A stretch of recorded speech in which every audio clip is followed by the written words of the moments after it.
Welcome to Suman TV. నేను మీ నవీన్. ప్రస్తుతం నేను రెనోవా సెంచరీ హాస్పిటల్‌లో ఉన్నాను. మనతో ఉన్నారు కన్సల్టెంట్ న్యూరాలజిస్ట్ డాక్టర్ అభినయ్ గారు. హాయ్ సార్, నమస్తే అండి. నమస్కారం అండి. సార్, బ్రెయిన్ స్ట్రోక్స్ ఈ మధ్య మనం చూస్తా ఉన్నాం. చిన్న ఏజ్‌లో కూడా చూస్తా ఉన్నాం సార్. ఈ బ్రెయిన్ స్ట్రోక్స్ వచ్చే ముందు ఏమైనా సింప్టమ్స్ కనపడతాయండి? యూజువల్లీ బ్రెయిన్ స్ట్రోక్స్ సడన్‌గా వస్తాయండి. గుండెపోటు ఎట్లా సడన్‌గా వస్తుందో బ్రెయిన్ స్ట్రోక్ కూడా అలానే వస్తుంది. ఓకే. సో, బ్రెయిన్ స్ట్రోక్స్ వచ్చే ముందు కొంతమందికి వార్నింగ్ సైన్ లాగా ట్రాన్సియంట్ ఇస్కెమిక్ అటాక్ అంటారు. అంటే ఓకే. మెదడుకి రక్తం సరఫరా కొంతసేపు ఆగి మళ్ళీ రికవర్ అయితే అప్పుడు పేషెంట్ కొంతసేపు సింప్టమ్స్ వచ్చి వెళ్ళవచ్చు.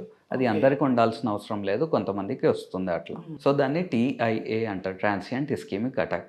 అదర్‌వైస్ లేకపోతే మిగతా వాళ్ళందరికీ సడన్‌గా వచ్చేస్తుంది. హ్మ్. ఎందుకు సార్ ఈ బ్రెయిన్ స్ట్రోక్స్ రావడానికి రీజన్ ఏంటి?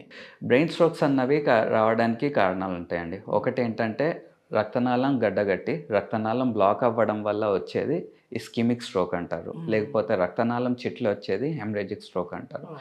మనకు 80-85% కేసెస్‌లో ఏంటంటే రక్తనాళం బ్లాక్ అయ్యి వచ్చేది ఇస్కెమిక్ స్ట్రోక్ ఉంటుందండి. హుహు. మిగతా 15-20% మందికి ఏంటంటే రక్తనాళం చిట్లి బ్లీడింగ్ వచ్చి హెమరేజిక్ స్ట్రోక్స్ వస్తాయండి. ఓకే.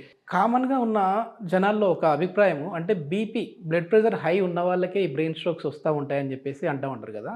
సో, నిజంగానే బీపీ హై ఉంటే ఈ బ్రెయిన్ స్ట్రోక్స్ వస్తాయా సార్? బ్లడ్ ప్రెషర్ ఎక్కువ ఉండడం అన్నది one of the risk factor for stroke అండి. బీపీ ఒకటే కాదు. ఎవరైతే షుగర్ కంట్రోల్‌లో లేకపోవడం వల్ల, లేకపోతే పేషెంట్స్ స్మోకింగ్ చేసేవారు, ఆల్కహాల్ ఎక్కువ తాగే వాళ్ళల్లో, హ్మ్. కొంతమందికి కొన్ని medications like oral contraceptive pills ఉండడం వల్ల, కొంతమందికి ఏంటంటే కార్డియాక్ ప్రాబ్లమ్స్ ఉండడం వల్ల, గుండె కొట్టుకునే విధానంలో మార్పులు రావడం గానీ, గుండెలో ఏమన్నా రక్తం గడ్డలు ఫార్మ్ అవ్వడం గానీ అట్లా ఉంటే గుండె నుండి రక్తం గడ్డలు పైకి మెదడుకెళ్ళి స్ట్రోక్ వచ్చే రిస్క్ ఉండవచ్చండి. ఓకే. ఈ స్ట్రోక్ రావడం వల్ల ప్రధానంగా మన బాడీలో అంటే ఎట్లాంటి ఆర్గాన్స్ డ్యామేజ్ అయిపోతాయి సార్? ఆర్గాన్స్ డ్యామేజ్ అవ్వడం కంటే మెదడులో ఏ భాగం ఎఫెక్ట్ అయిందో దాని రిలేటెడ్ సింప్టమ్స్ అంటే మెయిన్ వస్తాయంటే చాలా వరకు కామన్‌గా తెలిసింది ఏంటంటే సార్, ఇప్పుడు బ్రెయిన్ స్ట్రోక్ వచ్చిందనంటే పెరాలిసిస్ వస్తది.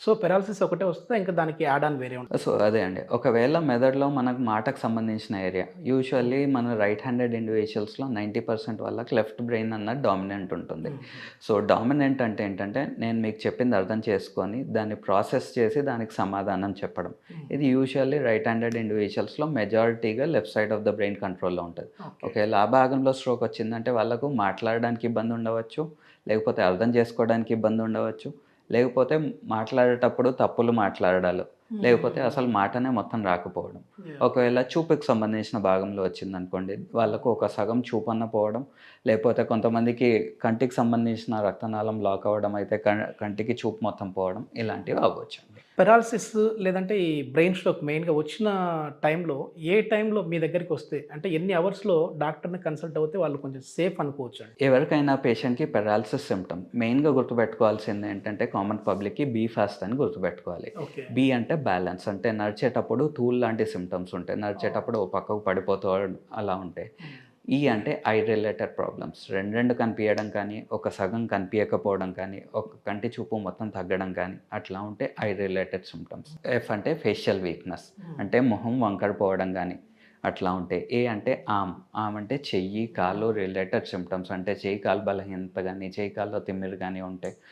తర్వాత ఎస్ అంటే స్పీచ్. మాట మాట్లాడేటప్పుడు ముద్దగా రావడం, నత్తిగా రావడం, లేకపోతే మాట సరిగ్గా మాట్లాడకపోవడం, లేకపోతే మాటనే రాకపోవడం ఉంటే ఓకే. ఇవి సింప్టమ్స్. టీ అంటే టైం అండి. ఆ! ఈ సింప్టమ్స్ ఉంటే పేషెంట్స్ ఫస్ట్ 4½ అవర్స్ లోపల హాస్పిటల్‌కి రీచ్ అవుతే వాళ్ళకు కొన్ని ట్రీట్మెంట్ ఆప్షన్స్ అవైలబుల్ ఉంటాయండి. హ్మ్. ఇది ఈ సింప్టమ్స్‌తో వస్తే ఫస్ట్ డాక్టర్ ఎమర్జెన్సీలో అసెస్ చేస్తారు. హ్మ్. చేసిన తర్వాత పేషెంట్‌కి స్కాన్ చేయాల్సొస్తుందండి. హ్మ్. స్కాన్ చేస్తే అది రక్తనాళం చిట్లి వచ్చిందా? లేకపోతే రక్తనాళం బ్లాక్ అయ్యి వచ్చిందా? ఇస్కెమిక్ స్ట్రోకా? హెమరేజిక్ స్ట్రోకా? డిసైడ్ చేయాల్సొస్తది. ఓకే. ఒకవేళ ఇస్కెమిక్ స్ట్రోక్ అయితే మనం వెంటనే యాక్చువల్లీ ఫస్ట్ 4½ అవర్స్ లోపలొస్తే పేషెంట్ ఫిట్ క్యాండిడేట్ అయితే థ్రాంబోలైటిక్ ఏజెంట్ అన్నది ఇవ్వగలుగుతాం. థ్రాంబోలైటిక్ ఏజెంట్ అంటే ఒక ఏరియాలో స్ట్రోక్ రావడం వల్ల కొంత ఏరియా ఆఫ్ డ్యామేజ్ ఉంటది. కానీ ఆ ఏరియాలో ఇంకొంత area at risk of damage అంటారు. పెనమ్రా అంటారు. సో, అది కాపాడడానికి ఇంజెక్షన్ ఇస్తాం. దాన్ని ఓకే. థ్రాంబోలైటిక్ ఏజెంట్ అంటాం. మొత్తానికి బీ ఫాస్ట్‌లో ఇంత ఉందన్నమాట. సో, అది తెలుసుకుంటే ఈజీగా ఈ బ్రెయిన్ స్ట్రోక్ నుంచి మనం వెంటనే దానికి కొన్ని ట్రీటబుల్ ఆప్షన్స్ ఉంటాయి గనుక యెస్. యెస్. వెంటనే ఒకవేళ హాస్పిటల్‌కి ఈ రీచ్ అవ్వాలి. పెరాలిసిస్ వచ్చిన తరువాత ఎట్లాంటి జాగ్రత్తలు తీసుకోవాలి సార్? అంటే ఒకసారి అటాక్ అయిందంటే అది లైఫ్ లాంగ్ ఉంటదా? లేదంటే మళ్ళీ క్యూర్ చేసుకోవచ్చా మనం? ఒకసారి స్ట్రోక్ వచ్చిన తర్వాత చాలామందికేంటంటే ఫిజియోథెరపీ ఇవన్నీ చేసిన తర్వాత బెటర్ ఇంప్రూవ్‌మెంట్ ఉంటుందండి. కొంతమంది ఆల్మోస్ట్ నియర్ నార్మల్ అవ్వచ్చు.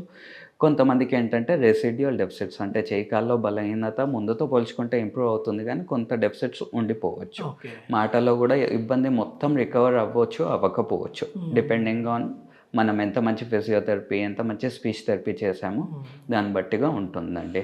సో మీరు అడిగిన ప్రశ్నకు సమాధానం అంటే ఒకసారి వచ్చిన తర్వాత మళ్ళీ రాకుండా ఏం చేయాలని.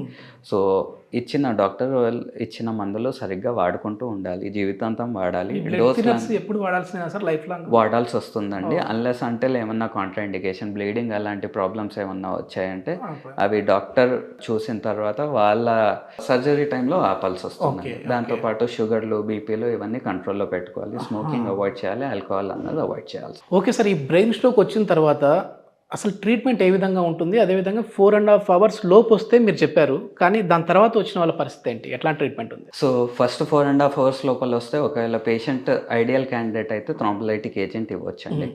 కానీ కొంతమంది ఇస్కెమిక్ స్ట్రోక్స్లో beyond 4.5 hours up to 24 hours ఒకవేళ పేషెంట్కి major blood vessel sudden blockage ఉండి అదేమన్నా క్లియర్ చేయగలిగే ఆప్షన్ ఉంటే మనం థ్రాంబెక్టమీ అనే ప్రొసీజర్ ఉంటుంది. అదేంటంటే ఒక ఇంటర్వెన్షన్ లాగా, ఒక కార్డియాక్ ఇంటర్వెన్షన్ ఎట్లా చేస్తామో ఇది మెథడ్కి చేసే ఇంటర్వెన్షన్ అండి. కానీ పేషెంట్ ఐడియల్ క్యాండిడేట్ అయి ఉండాలి. ఒకవేళ పేషెంట్ ఈ ప్రొసీజర్స్కి ఐడియల్ క్యాండిడేట్ కాకపోతే దెన్ బ్లడ్ థిన్నర్స్ అన్నవి ఇస్తాము ఇస్కెమిక్ స్ట్రోక్స్లో. తర్వాత బీపీ షుగర్స్ అన్నది కావాల్సిన లెవెల్స్లో మెయింటైన్ చేసుకోవాల్సి వస్తుంది. తర్వాత ఇంత ఉందనుకున్నట్టుగా స్మోకింగ్ ఆల్కహాల్ అన్నది టోటల్గా ఆపేయాలి. ఒకవేళ సెకండరీ కాజెస్ అంటే హోమోసిస్టిన్ లెవెల్స్ అట్లా ఏమైనా పెరిగిపోయి ఉంటే వాటిని కరెక్ట్ చేయడాలు, తర్వాత ఏమైనా ప్రోథ్రాంబోటిక్ స్టేట్ అంటే నార్మల్ కంటే ఎక్కువగా బ్లడ్ గట్టగట్టే టెండెన్సీస్ అట్లా ఏమన్నా ఉంటే అది కరెక్ట్ చేయడాలు అవి చేసుకోవాల్సి వస్తుంది. మొత్తానికి చాలా మంచి ఇన్ఫర్మేషన్ సార్. ఎందుకంటే బ్రెయిన్ స్ట్రోక్ వచ్చిన తర్వాత కూడా చాలా టైం వేస్ట్ చేస్తూ ఉంటారు. అంటే ఎక్కడికి వెళ్ళాలి, ఏ డాక్టర్ని కలవాలి అనేది కూడా చాలామందికి తెలియదు. కానీ ఇప్పుడు ఒక మన వీడియోతో అయితే ఒక అవేర్నెస్ క్రియేట్ చేసాము. ఒక 4 గంటల లోపు నియరెస్ట్ ఏదైనా న్యూరాలజీ డాక్టర్ ఉన్నారంటే మాత్రం మనం వెళ్ళామనంటే చాలా రిస్క్ నుంచి మనం బయటపడిన వాళ్ళం అవుతాం. Okay, thank you sir. Thank you.